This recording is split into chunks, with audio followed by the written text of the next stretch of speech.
पहिल्यांदा ज्या दिशेने आता महायुतीचे निकाल लागत आहेत त्या दृष्टिकोनातून जिल्हा परिषदेमध्ये 50 पैकी 46 ते 47 असे उमेदवार महायुतीचे निवडून आणण्याच्या दृष्टिकोनातून आमची घोडदौड सुरू आहे। आत्तापर्यंत आलेले जे निकाल आहेत त्याप्रमाणे भारतीय जनता पक्ष 21, शिवसेना 8, अपक्ष 5 आणि उबाटा 2 हे आत्तापर्यंत जाहीर झालेले निकाल आहेत। पण बहुतेक जागी जिथे आम्ही माहिती घेतोय तिथे महायुतीचेच उमेदवार मोठ्या फरकाने पुढे आहेत। काही भागात काउंटिंग बाकी आहे, पण मला विश्वास आहे की 2007 मध्ये एकदा राणे साहेबांच्या नेतृत्वाखाली 50 मधून 42 उमेदवार आमचे निवडून आले होते। आता परत एकदा सन्मान्य राणे साहेबांच्या नेतृत्वात जे आम्ही जिल्हा परिषद पंचायत समित्या लढवल्या, आमचे मुख्यमंत्री म्हणून आदरणीय देवेंद्र फडणवीस साहेब, उपमुख्यमंत्री आमचे एकनाथ शिंदेजी, दुसऱ्या उपमुख्यमंत्री आमच्या सुनित्राताई पवार यांच्या सगळ्यांच्या नेतृत्वावर विश्वास ठेवण्याचं काम आमच्या सिंधुदुर्गच्या जनतेने परत एकदा केलेलं आहे। आमचे प्रदेश अध्यक्ष रवी चव्हाणजी यांनी जे काय मार्गदर्शन आम्हाला केलं, जो पाठिंबा आम्हाला दिला, त्याच्यामुळे आम्ही सांघिक काम अतिशय चांगल्या पद्धतीने करू शकलो। सिंधुदुर्गाचा विकास, ग्रामीण भागाचा विकास आता अजून ताकदीने करण्याची एक चांगली संधी आम्हाला आज चालून आलेली आहे। आज केंद्रात आणि राज्यात भारतीय जनता पक्ष, एनडीए आणि महायुतीचं सरकार आहे आणि म्हणून सत्तेच्या माध्यमातून आमच्या या ग्रामीण भागाच्या शेवटच्या टोकापर्यंत विकास पोहोचवण्याचं काम आता आम्ही आमच्या जिल्हा परिषद पंचायत समित्यांच्या माध्यमातून करू।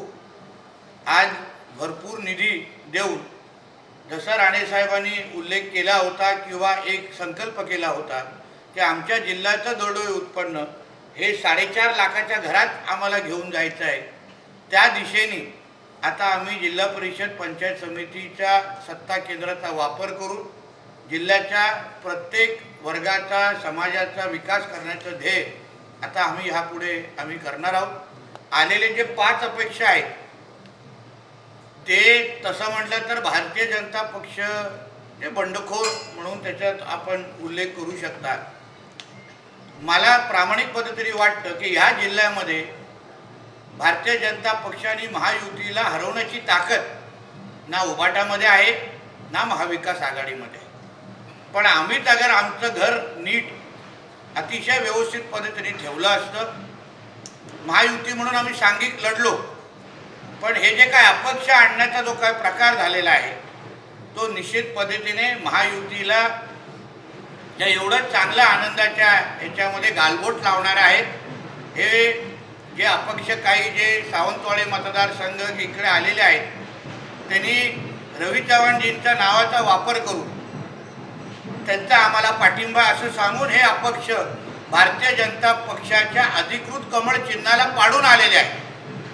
हे निश्चित पद्धतीने ना रवी चव्हाणजींना मान्य असेल ना आम्हाला कोणालाच मान्य आहे। शेवटी जेव्हा महायुतीचा निर्णय आम्ही लोकांनी केला तेव्हा राणे साहेब, फडणवीस साहेब, रवी चव्हाणजी, एकनाथ शिंदेजी ह्या सगळ्यांच्या सहमतीने आम्ही हा निर्णय केलेला आहे। पण तरीही एका बाजूला शर्टावर आम्ही कमळ चिन्ह लावतो आणि दुसऱ्या बाजूने कमळ चिन्हाचाच उमेदवार पाडण्यासाठी आम्ही ताकद लावतो।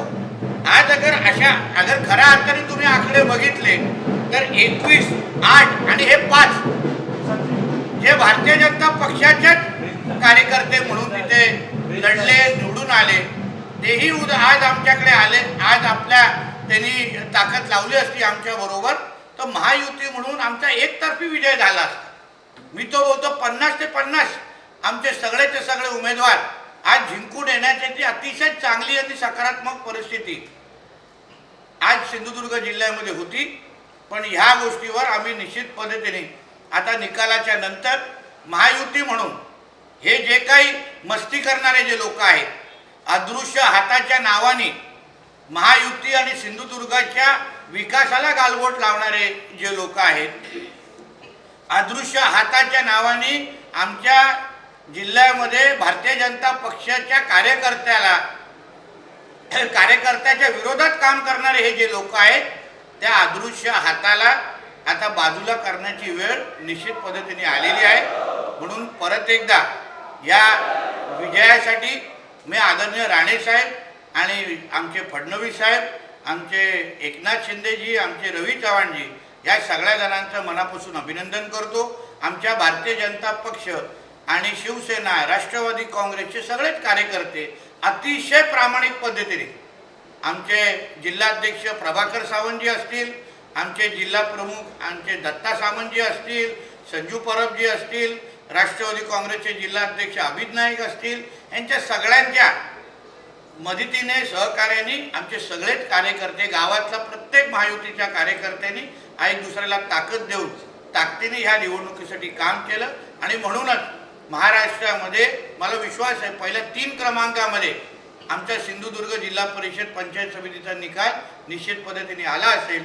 परत एकदा मी सगळ्यांचं अभिनंदन करतो. तुम्ही या जिल्ह्याचे पालकमंत्री आहेत आणि आता विजय बघता राजकारणात अशी चर्चा झाली की सिंधुदुर्ग जिल्ह्यात पुन्हा एकदा राणे ब्रँडची हवा सुरू झाली. बघा, राणे ब्रँडचा अर्थ आहे सिंधुदुर्गाचा विकास.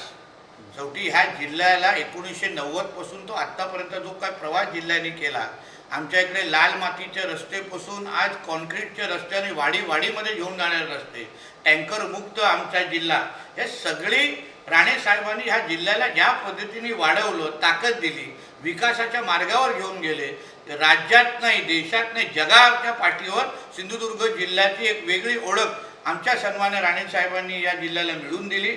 आज त्यांच्याच विचारांवर चालणारे आमच्यासारखे असंख्य कार्यकर्ते आहेत.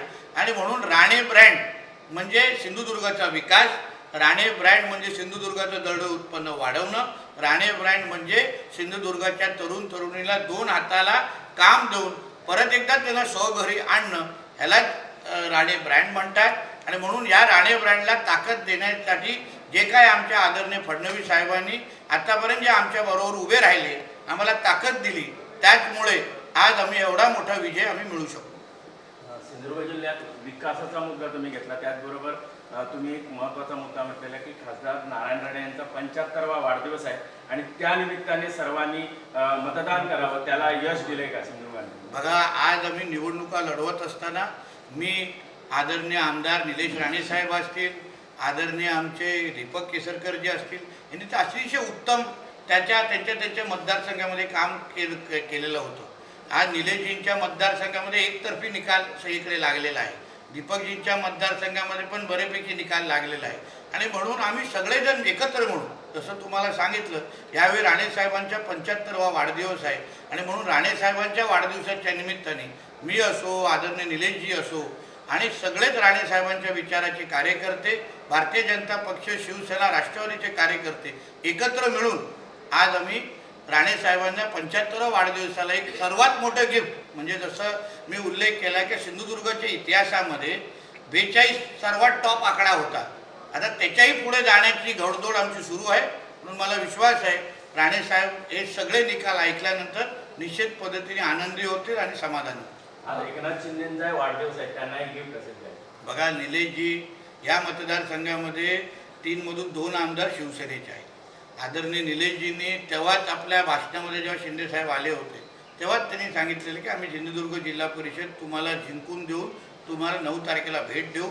म्हणून निलेशजींच्या माध्यमातून, आमच्या केसरकरजींच्या माध्यमातून आम्ही सगळेजण सिंधुदुर्गातून गिफ्ट पॅक करून आमच्या एकनाथ शिंदे साहेबांकडे ठाण्याकडे पाठवतो आणि आम्हाला विश्वास आहे निलेशजी तिथे सुखरूप पोहोचवते. सर, लोकसभा असेल, विधानसभेनंतर पुन्हा एकदा कोकणी जनतेने ठाकरेंना नाकारल्याचं बघायला मिळतं. फक्त 2 जागा त्यांना मिळाल्या आतापर्यंत. नाही, शेवटी एक लक्षात घ्या, नाकारण्याची कारणं आहेत ना. संधी पण 14 नंतर दिलेली, 14 ते 22 पर्यंत ठाकरेंच्या विचारांचे, उद्धव ठाकरेंच्या विचारांचे सगळेच उमेदवार, खासदार, आमदार निवडून यायचे. पण नेमकं सिंधुदुर्गाच्या विकासासाठी काय केलं? शेवटी जनता शून्य आहे, जनता बघते, अनुभव घेते, आमच्यासाठी काम करणारे कोण आहेत.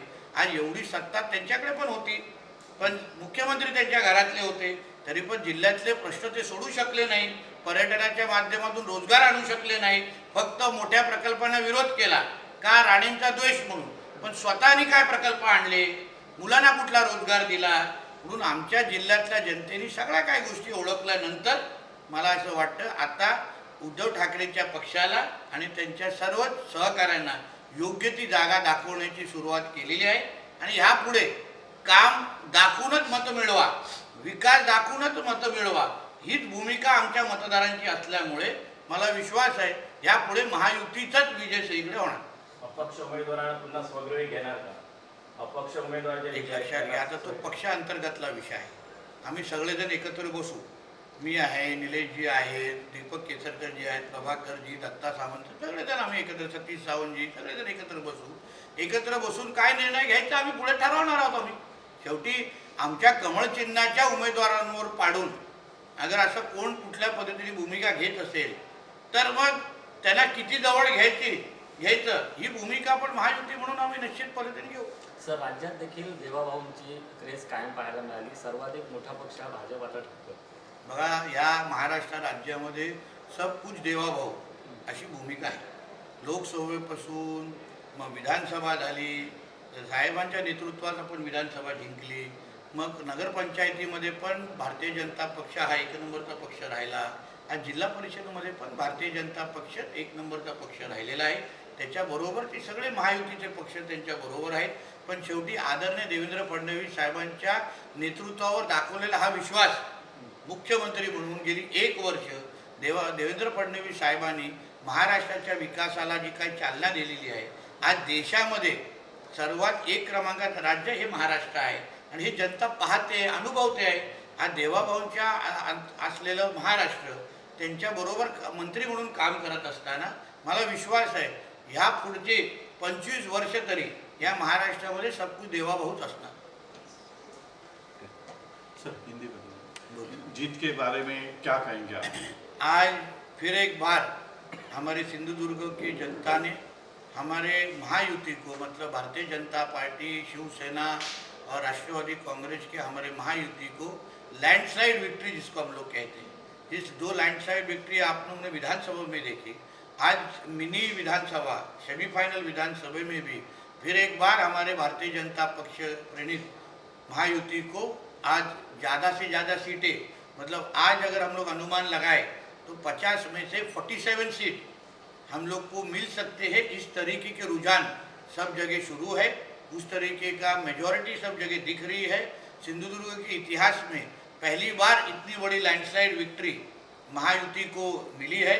इसके सारा का सारा श्रेय हमारे खासदार जिनके लीडरशिप में, एमपी जो सांसद जिनके लीडरशिप में हमने ये चुनाव लड़ा, वह हमारे नारायण राणे जी, हमारे मुख्यमंत्री देवेंद्र फडणवीस जी, हमारे उप मुख्यमंत्री हमारे एकनाथ शिंदे जी, हमारे दूसरे उप मुख्यमंत्री पवार मैडम, इनके सबके नेतृत्व नीचे मैं हूँ, हमारे विधायक नीलेश राणे जी हो, दूसरे विधायक हमारे दीपक केसरकर जी हो, हम सब लोग ने मिलके महायुति के हर एक कार्यकर्ता ने ताकत लगा के आज इतनी बड़ी लैंडस्लाइड विक्ट्री, हिस्टोरिक विन जिसको हम लोग कहते हैं, वो हम लोग ला सके. इसके लिए मेरे भारतीय जनता पार्टी, शिवसेना, राष्ट्रवादी कांग्रेस के सभी कार्यकर्ताओं को मैं तहे दिल से धन्यवाद देता हूँ. उसके साथ हमारे मतदारों को भी दिल से धन्यवाद दूंगा कि उन्होंने हमारे नेतृत्व पर, लीडरशिप पे जो विश्वास दिखाया है. हमने पिछले 1 साल जो महायुति के सरकार के माध्यम से जो उनके लिए काम किए हैं, जो शुरुआत की है, उस शुरुआत के 1 साल में अगर उनका अप्रूवल हमको इस तरह चुनाव के माध्यम से मिलता है तो आगे आने वाले 4 साल भी हम लोग और सिंसियरली काम कर सकेंगे, ताकत से काम कर सकेंगे. इसलिए सबका तहे दिल से धन्यवाद दूंगा. इतना ही.